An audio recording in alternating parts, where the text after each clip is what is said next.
Here's a shocking story. How young is too young to be tasered?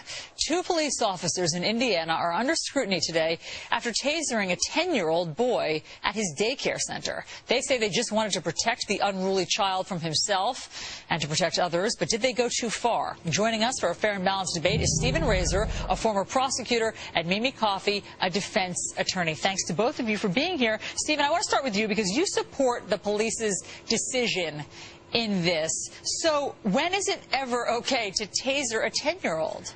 Well, I start by saying it's never a good thing to taser a 10-year-old. I'm not here to say otherwise. What I am here to say, though, is I'm going along what the police department is doing at this point, which is to withhold judgment until they have all the facts. I mean, it's very easy for us to stand there and say what the police should or shouldn't do before all the facts are in. So I support the police department's position right now, where they're going to conduct an internal investigation.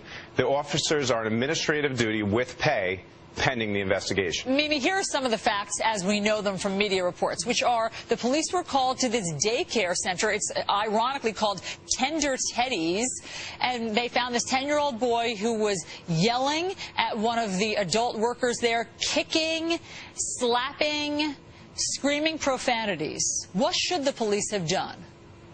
Okay, well, if we look at the facts and we apply the reasonableness of the totality of the circumstances standard that the Supreme Court has already outlined in Graham v. Connor, number one, we look at the severity of the crime. You're right, Allison, kicking, screaming, yelling. Are we talking about the commission of a felony here by the 10-year-old? No. Number two, the danger that was posed to the officers. This child was 94 pounds. Matthew Mount, the spokesperson of the Martinsville Police Department, said that the officers were considerably bigger, so no danger. And number three, the risk of flight. Well, even if this 10-year-old managed to escape and run off, they always know where to find him. So was it reasonable in this circumstance? Absolutely not. Yeah. Stephen, your response. Well, that's fine to say, again, without having all the facts, number one. And number two, that analysis is great. However, you're leaving some facts out. What you have to consider is, will the taser be the least, will it be effective, or will restraining the child possibly lead to more harm to that child? That's something else that the police have to take into consideration.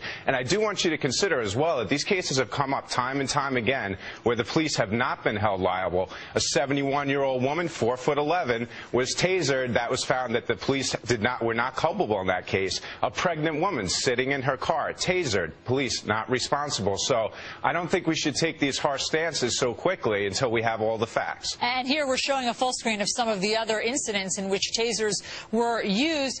Mimi, what do you think? I mean, to Stephen's point, what do you think they should have done? Had they overpowered the 10-year-old boy, maybe they would have knocked him down, broken some bones, or bruised him. Is that the right answer? Well, Stephen almost alluded to what the spokesperson of the Martinsville Police Department said, which is their policy is you start on the continuum of force using the least amount of force.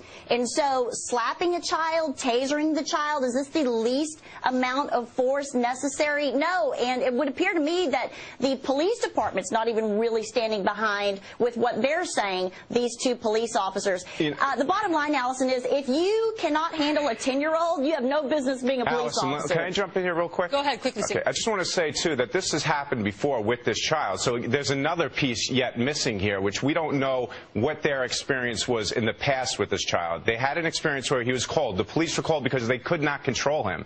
They went to the house one time before. What was their experience during that encounter? We don't know. So we need to know that as well, because those police officers were going in there with knowledge as to how this child behaved in the past. And this is information that we don't have. Very quickly, let me read the statement from the Martinsville Police Department. They say, while this department will not condone the unnecessary treatment of any subject, regardless of age, in an apprehension situation, additional comments will not be made pending results of the final investigation. So obviously there's more to this story that we will find out in the coming weeks.